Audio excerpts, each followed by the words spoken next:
vamos a entrar en materia. Uno ve en números 28 y 29 el calendario litúrgico, el calendario de fiestas solemnes como uno lo lee en Levíticos 23. ¿Qué dice? El Señor le ordenó a Moisés que les dijera a los israelitas: estas son las fiestas que yo he establecido y a las que ustedes han de convocar como fiestas solemnes en honor de los judíos. Dice, en mi honor yo el Señor las establecí. ¿Quién estableció las fiestas del Señor? No fue Moisés. Moisés se las dijo al pueblo, pero el que las estableció es el Señor. Entonces, si es el Señor el que las ha establecido, ¿quién es el que tiene la suprema autoridad sobre eso? El Señor. Pero miremos a ver si el mundo le ha dado preeminencia a eso. Muy bien. El Shabbat, por ejemplo. Trabajarán ustedes durante 6 días. Es un día de fiesta solemne. ¿En quién? ¿En honor de quién? Del Eterno. En mi honor, en el cual no harán ningún trabajo, donde quiera que ustedes vivan, será consagrado al Señor. El sábado, el Shabbat, el séptimo día. Génesis 2, del 1 al 3, que dice: así quedaron terminados los cielos y la tierra y todo lo que hay en ellos, al llegar el séptimo día, no el primero, al llegar el séptimo día, Elohim descansó porque había terminado la obra que había emprendido.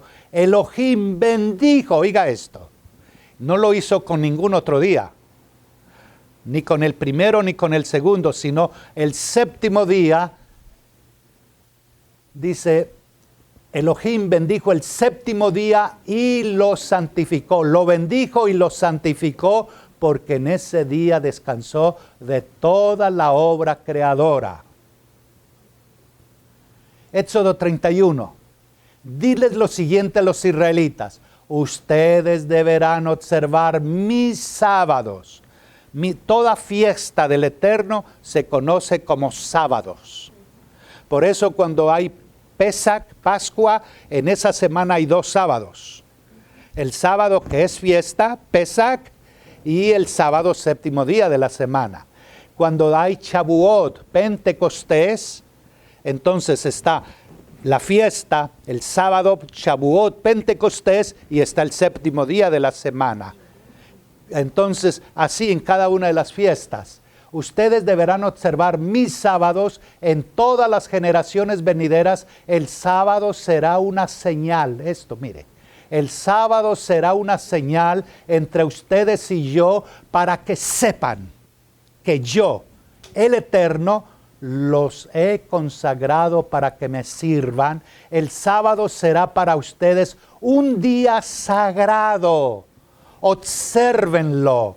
Quien no lo observa, dice aquí en Éxodo 31, será condenado a muerte. Quien haga algún trabajo en sábado será eliminado de su pueblo. Durante 6 días se podrá trabajar, pero el día séptimo, el sábado, será de reposo consagrado al Señor. Quien haga algún trabajo en sábado será condenado a muerte. Los israelitas deberán observar el sábado en todas las generaciones futuras. Será para ellos un pacto perpetuo. ¿Será qué? Un pacto perpetuo, una señal eterna entre ellos y yo. En efecto, en 6 días hizo el Señor los cielos y la tierra, y el séptimo día descansó. Y entonces, ¿por qué ahora la gente celebra domingo? ¿Por qué? ¿Por qué no el séptimo, sino el primero? Cuando el Eterno dice que es el día de Él, el séptimo, al cual bendijo y consagró. Y entonces, ¿de dónde aparece el domingo? Lo que voy a decir, no se vayan a enojar conmigo. Yo no tengo culpa de eso, porque hay cosas muy fuertes. El domingo fue declarado día de reposo. ¿Cuándo? El 7 de marzo del 321, sustituyendo así lo precioso, lo grande del Eterno, fue suplantado por el domingo, ese día, 7 de marzo del 321, porque había, mire esto, había que romper definitivamente con las fuentes y costumbres judías de las cuales procedía, estoy citando lo que una persona escribe, procedía el cristianismo original, en el cual los mercados permanecerían cerrados, así como las oficinas públicas, excepto para el propósito de la liberación de esclavos. No había restricciones para el trabajo en las granjas. Todas estas innovaciones también tuvieron una inspiración política y económica que pretendía deliberadamente, mire esto era algo político, pretendían deliberadamente perjudicar a los comerciantes judíos ortodoxos, a los judíos creyentes en Yeshua, que seguían celebrando su día preceptivo de fiesta el sábado y así trasladar el día de descanso semanal al domingo. Se les obligaba a cerrar 2 días en lugar de 1. Cosa que benefició a los comerciantes romanos, tanto a los paganos como a los... ¿Usted se fija esto? Y tristemente la gente sigue esto. No abren los ojos, no se dan cuenta. Y siguen diciendo, no estamos bajo la ley. ¿Bajo la ley de quién?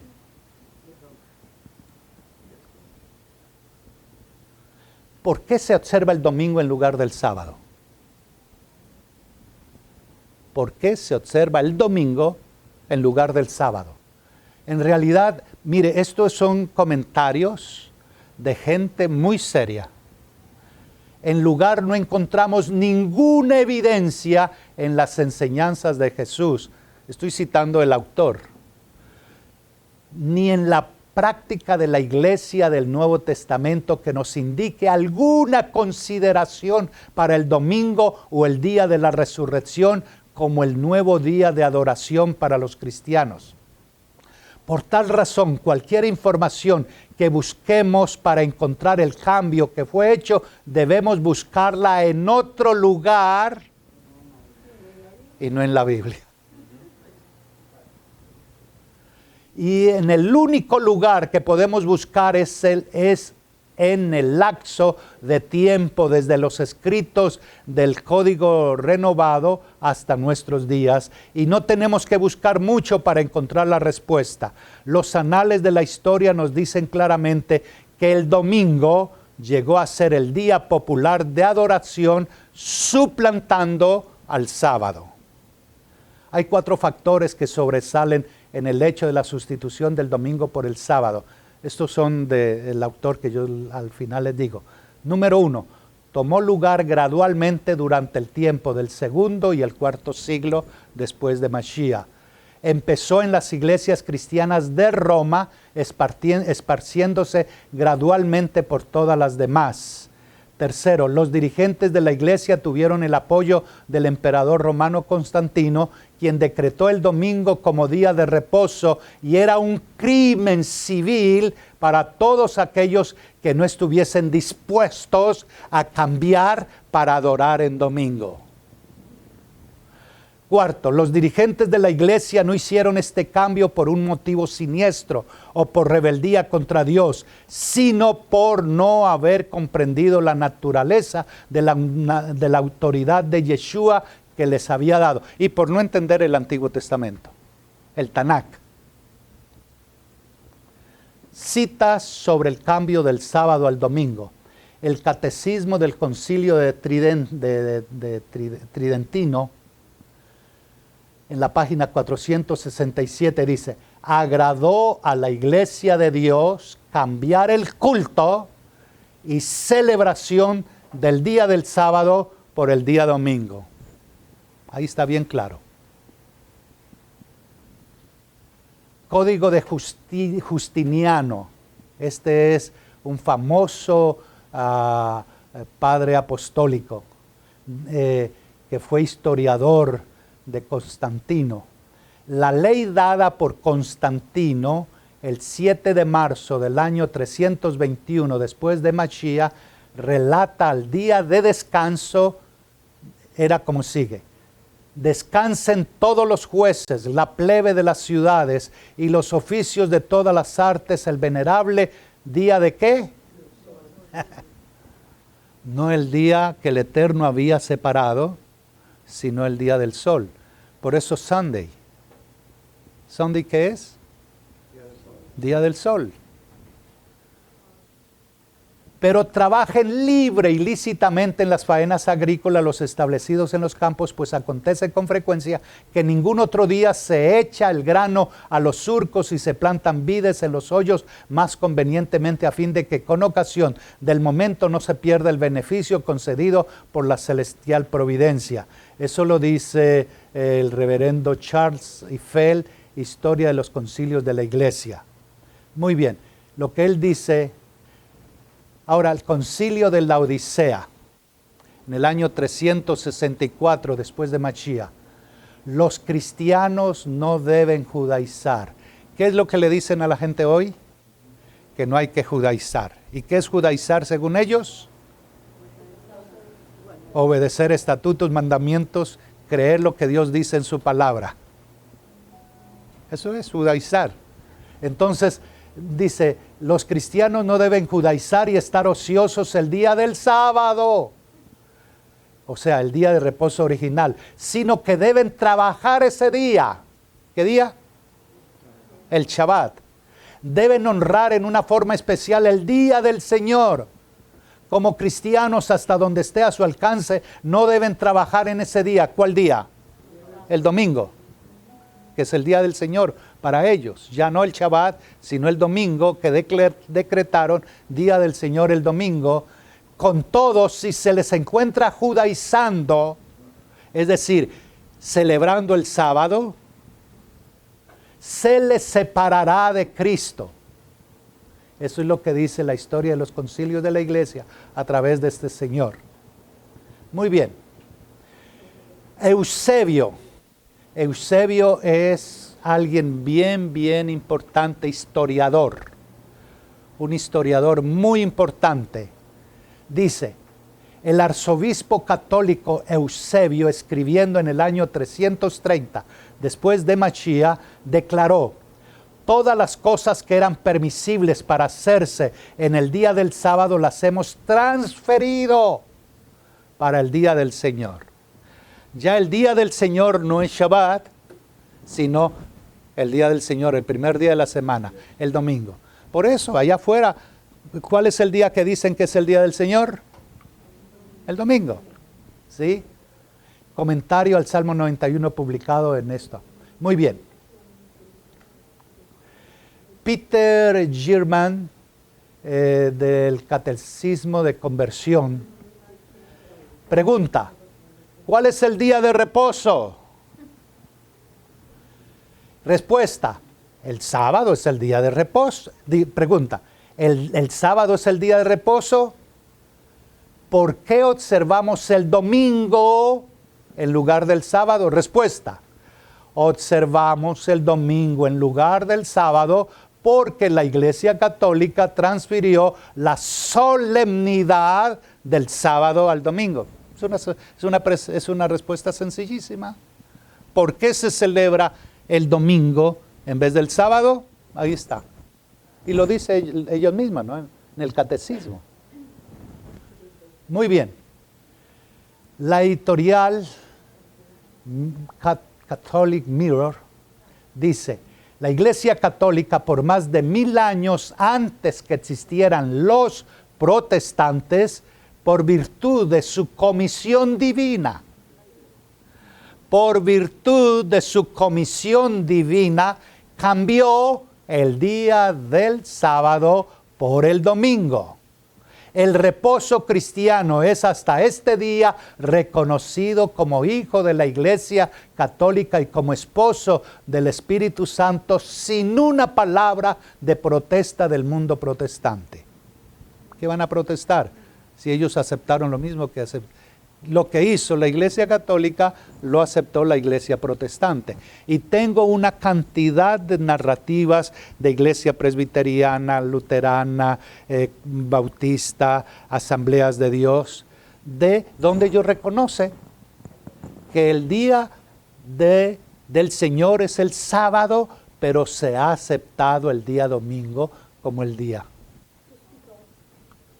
Entonces, el cardenal Gibbons, de la fe de nuestros padres, dice: usted puede leer la Biblia desde el Génesis hasta el Apocalipsis y no encontrará un solo renglón que autorice la santificación del domingo, porque solo un día el Eterno separó y bendijo, el séptimo. Y este cardenal dice: no van a encontrar en ningún renglón que autorice la santificación del domingo. Las Escrituras ponen en vigor la observancia religiosa del sábado. En este epígrafe dice: el domingo y las demás fiestas de precepto, los fieles tienen obligación de participar en la misa y se abstendrán además de aquellos trabajos y actividades que impidan dar culto a Dios, gozar de la alegría propia del día del Señor, domingo, o disfrutar del debido descanso de la muerte y de la mente y del cuerpo. Es para sustentar el día domingo. Conclusión: no existen evidencias en la Biblia de que Yeshua haya cambiado el día de reposo del sábado al domingo. Porque los evangélicos dicen: no, es que Yeshua, nosotros celebramos el domingo porque Yeshua lo cambió. Pero en ninguna parte no existe que Yeshua haya cambiado el día de reposo por el domingo. Porque Él dijo: yo no vine para abrogar las Escrituras. Ni una tilde, ni una coma, nada. Él no vino a eso. Entonces, ni siquiera los primeros cristianos tuvieron problemas con esto, ya que el sábado fue el día de reposo más o menos hasta el año 350. En esta época, la Iglesia Católica, nacida en el seno de Roma, con el apoyo del emperador Constantino, usó su autoridad para cambiar el día de reposo del sábado al domingo sin ninguna justificación bíblica, tomando como criminales a todos aquellos que no adoraran en domingo. Y sencillamente morían por no celebrar el domingo. Eso en cuanto al Shabbat. Pero ¿qué de las otras fiestas? Por asunto de tiempo no voy a tomar sino otra fiesta, nada más. En el Catecismo de la Doctrina de la Conversión Católica leemos: ¿cuál es el día de reposo? El sábado es el día de reposo. ¿Por qué observamos el domingo en lugar del sábado? Observamos el domingo en lugar del sábado porque la Iglesia Católica en el Concilio de Laodicea, en el 336 de la era común, transfirió la solemnidad del sábado al domingo. Observamos el domingo en lugar del sábado porque la Iglesia Católica en el Concilio de Laodicea 336 transfirió esa solemnidad del sábado al domingo. A ella se le ha dado esa autoridad y potestad para hacerlo. Y es lo que dice la Iglesia, y ellos tienen la autoridad para hacer eso. Miremos a ver. ¿Qué sobre la fiesta de la Pascua? ¿Qué sobre la fiesta de la Pascua, de Pesach? Estas son las fiestas, dice la palabra, dice la Torá. Estas son las fiestas que el Eterno ha establecido, las fiestas solemnes en su honor que ustedes deberán convocar en las fechas señaladas para ellos. La Pascua del Señor comienza el día 14 del mes primero a la hora del crepúsculo. Estamos hablando del calendario bíblico, no del calendario gregoriano, sino el calendario bíblico que es en Nisan, el 14 de Nisan, se celebra la fiesta de Pesach. El día 10 se separa el cordero y por 4 días se mira que ese cordero esté limpio, esté sin mancha, sin defecto, para que el día 14 pueda ser sacrificado. Entonces, el día 15 del mismo mes comienza la fiesta de los panes sin levadura en honor al Señor. Estas son las fiestas que el Señor ha establecido, dice el verso 37, y a las que ustedes habrán de convocar como fiestas solemnes en su honor. Así anunció Moisés a los israelitas las fiestas establecidas por el Señor. Las fiestas son parte del plan de salvación, profético de salvación. Entonces, la fiesta de la Pascua en Levíticos 23, estas son las fiestas y así anunció Moisés a los israelitas las fiestas establecidas por el Señor. Muy bien. Miren, no se vayan a enojar conmigo por esto, pero esto es historia y esto lo pueden ustedes encontrar en cualquier parte. Pero mire fragmentos de esta carta del emperador. ¿Qué dice? Fragmentos de la carta del emperador Constantino Augusto a las iglesias. Habiendo experimentado la grandeza de la bondad divina en el resurgimiento del Estado, en lo que a las relaciones públicas se refiere, pienso que es totalmente mi responsabilidad hacer que la feliz multitud que compone la Iglesia Católica sea conservada en una misma fe, por el amor y la armonía de nuestra común devoción al Dios Altísimo. En cuanto a lo concerniente al más sagrado día de Pascua, fue decretado por el consentimiento común que debe ser celebrado el mismo día en cada lugar. Esto es para que sea más hermoso, más venerable, por medio de un festival por el cual hemos recibido la esperanza de la inmortalidad, por lo cual deberá ser observado por todos de la misma manera. Eso suena bonito. Qué bonito. Pero ¿cuál día? Nos ha parecido a todos que sería algo indigno. Hay que subrayar esto. Que sería algo indigno guardar esta tradición de la más alta solemnidad, mire esto, siguiendo las costumbres de aquellos judíos inmundos y miserables, quienes habiendo manchado sus manos con tan horrible crimen, están además totalmente ciegos en sus mentes.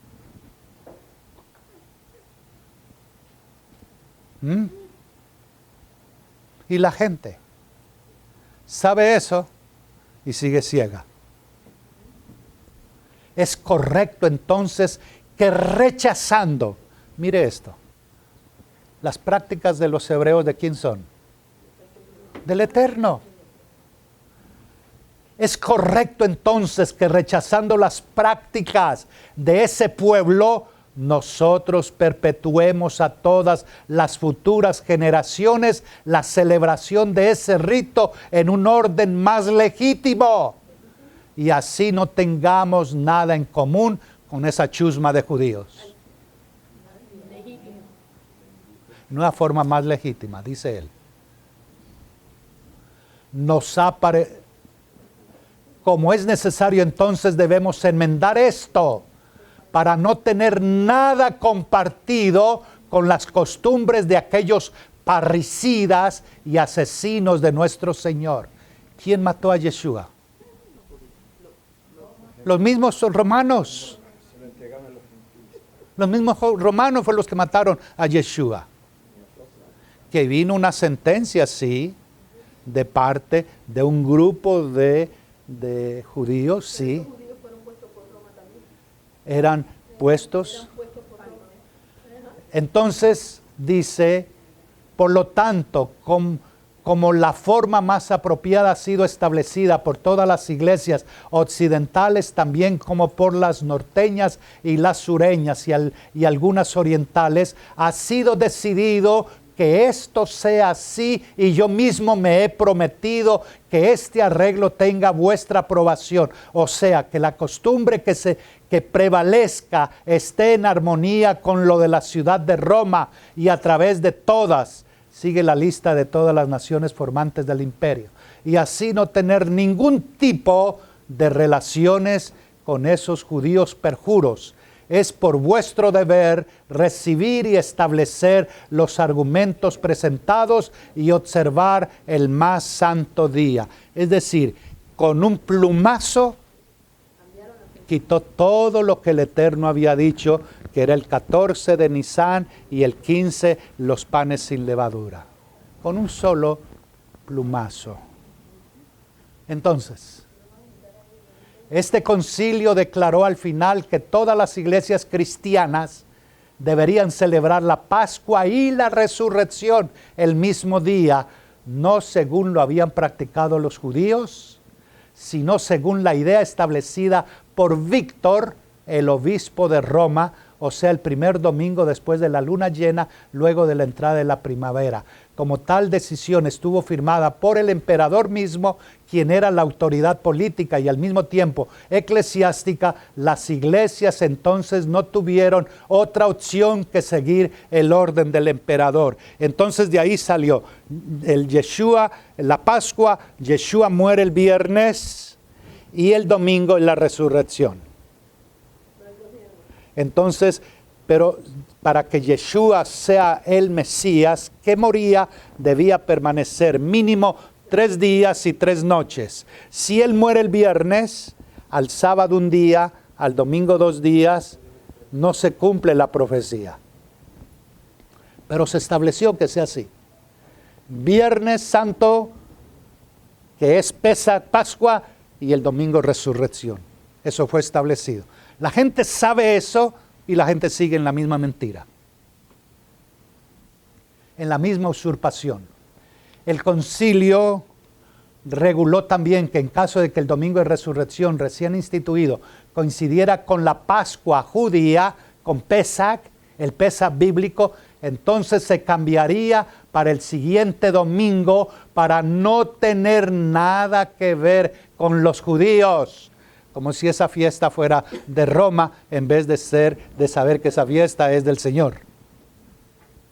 Como podemos apreciar, por cuanto la iglesia y el Estado se unieron bajo Constantino, a partir de ese momento la decisión del Concilio de Nicea se hizo imponer por la fuerza de la espada romana, y los que protestaran o morían o eran confinados al exilio en una isla imperial. ¿Acaso no se cumple la profecía de Daniel con esto? ¿Qué dice la profecía de Daniel en Daniel 7:25?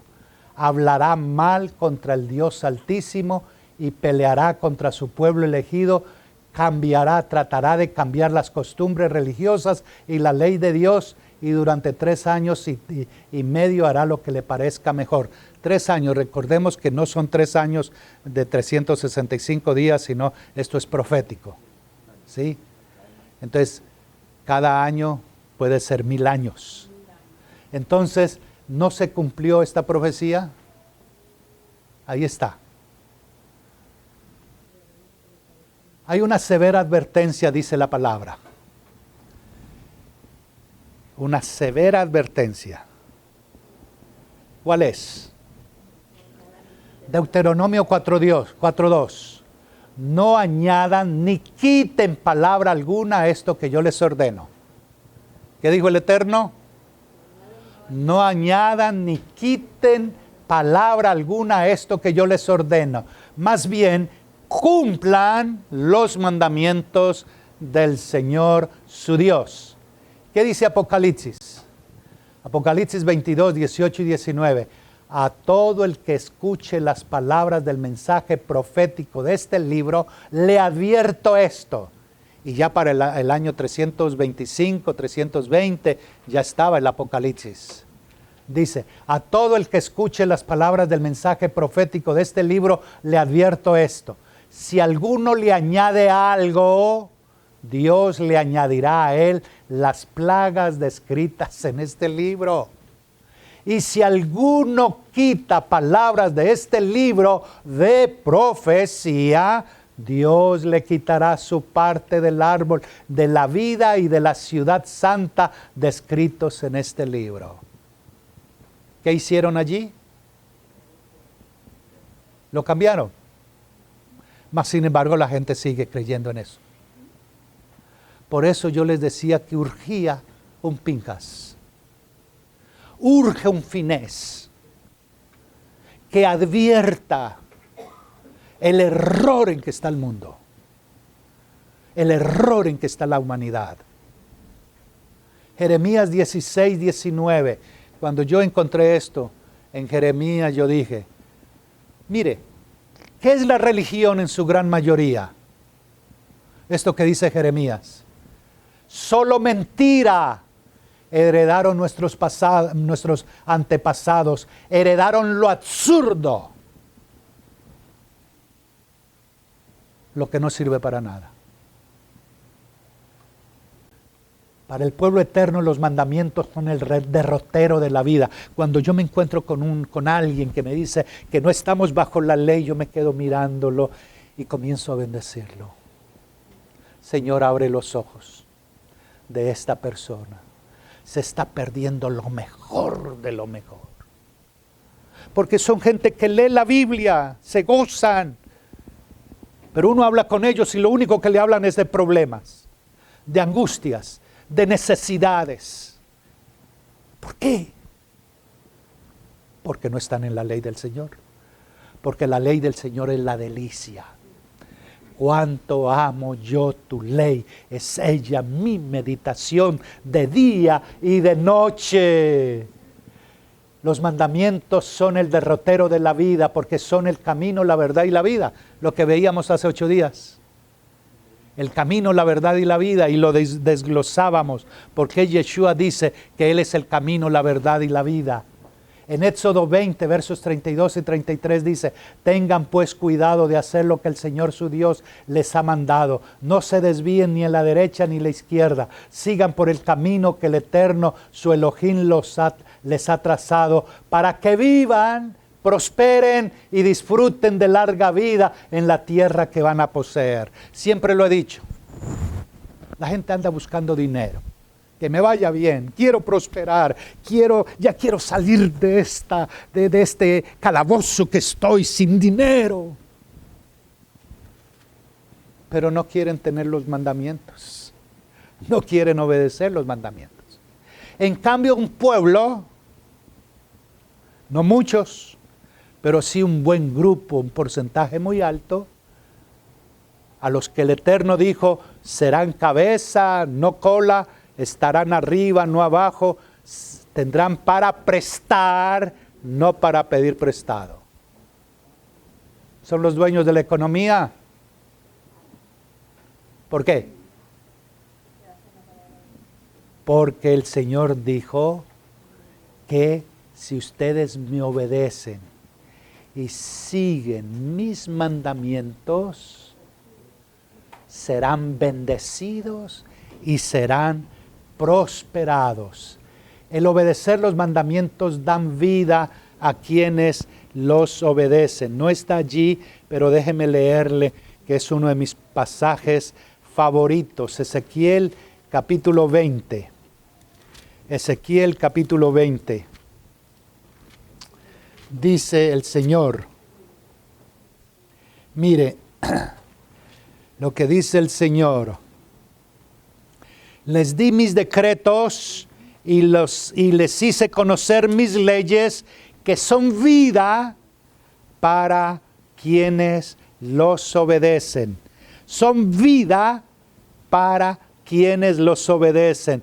También les di mis sábados.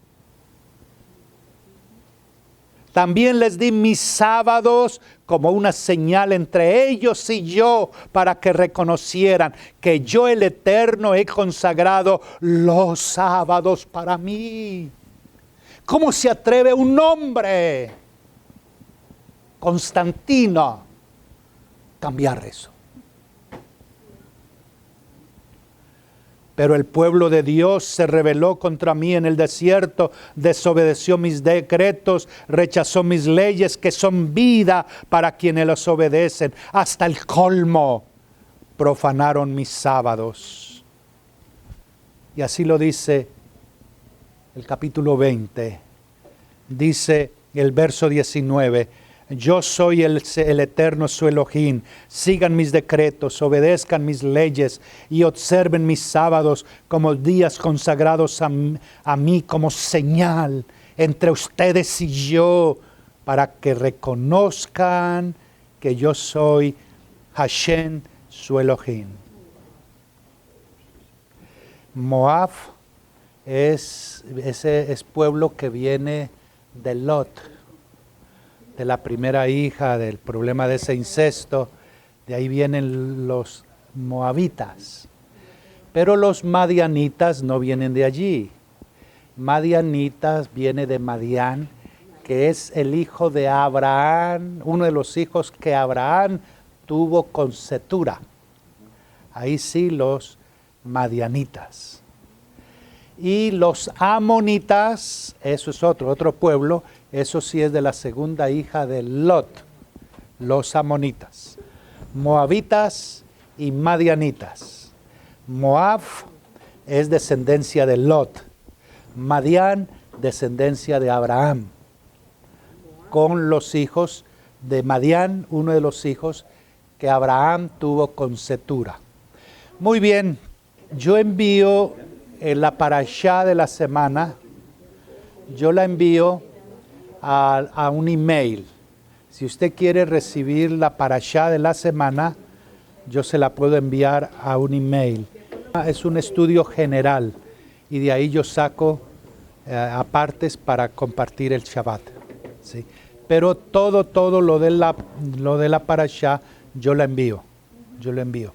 Entonces, si usted quiere recibirlo, me tiene que dar una dirección electrónica. Y todos los días, de lunes a viernes, envío lo que se llama la perla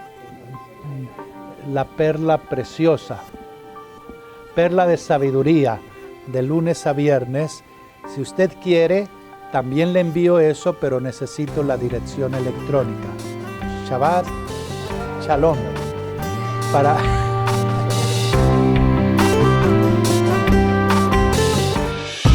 Te invitamos para que participes con nosotros en las enseñanzas que regularmente damos a través de video, o también ven con nosotros los sábados a partir de las 10 de la mañana allí en el 11948 Southwest 8 Street, o puedes accesar a la página www.mahanajin.com.